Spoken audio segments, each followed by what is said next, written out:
Bonjour, aujourd'hui on va peindre des citrons avec des couleurs pop. C'est parti, on commence par le dessin. Alors déjà ça va peut-être vous choquer de dessiner au stylo à billes, mais la raison est très simple, c'est que le premier croquis est souvent beaucoup plus intéressant que le dessin final, qui peut paraître un peu trop appliqué, sage et inintéressant. Ce qui peut faire joli, c'est vraiment cette recherche créative où on cherche la forme avec le dessin. Ça n'a pas besoin d'être parfait, mais on peut vraiment avoir quelque chose qui paraît plus authentique. Voilà, mettre du scotch de masquage permet de réserver une bande de papier blanche qui viendra faire une sorte de décrochage avec ce qui a été peint au préalable.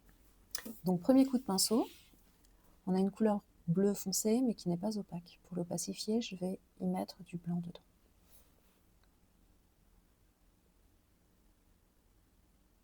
On peut garder en tête que la peinture à l'acrylique peut être utilisée en lavis, c'est-à-dire très diluée, ou en pâte. Donc elle donne une certaine souplesse dans les effets qu'on peut faire sur une même peinture. Voilà la couleur opaque avec une pointe de blanc dans le mélange.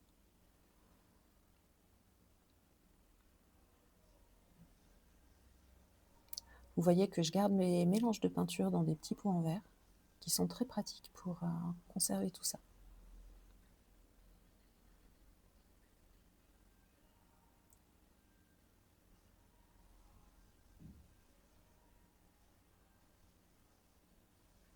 Il ne faut pas avoir peur de créer des effets, des lavis, superposer, enlever, remettre. Ça donne de la vie à la peinture. C'est un acte créatif qui est assez nécessaire pour obtenir quelque chose d'assez esthétique. On oublie de faire du parfait, juste on crée, et puis voilà.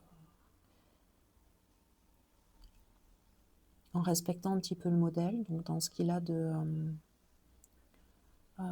grands archétypes, par exemple, ce que j'appelle grand archétype, c'est respecter les proportions, les lumières et les zones qui sont dans l'ombre.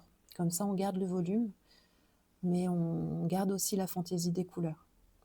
Donc un rose peut être foncé ou clair, un jaune peut être plus ou moins foncé ou clair. Voilà, c'est ça qu'il faut garder en tête.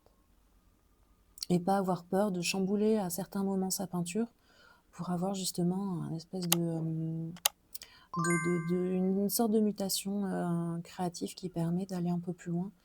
Et il faut voir un petit peu plus à long terme que la peinture qu'on est en train de faire, mais comme un cheminement dont cette peinture serait une étape.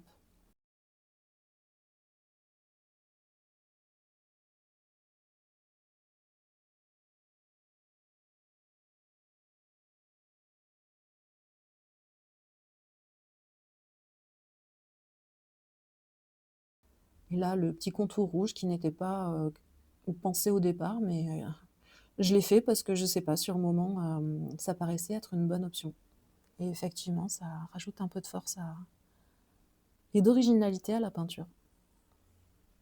Et je travaille le fond. Je vais créer donc un système d'ombre où on verra les ombres d'une branche qui passe derrière, en peignant en négatif, c'est-à-dire avec une couleur bleu clair, je vais venir créer la partie qui n'est pas d'ombre.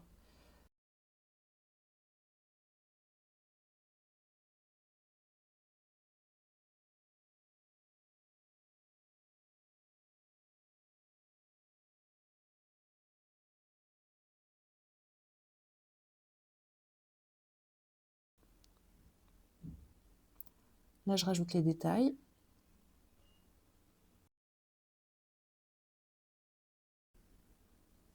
Voilà, ma vidéo est presque finie. J'espère que ce petit moment partagé de création vous aura plu. Mettez-moi un commentaire, abonnez-vous. J'ai beaucoup de plaisir à vous lire et franchement, c'est très intéressant d'avoir le retour des gens qui peuvent voir ce que je fais. À bientôt et bonne création!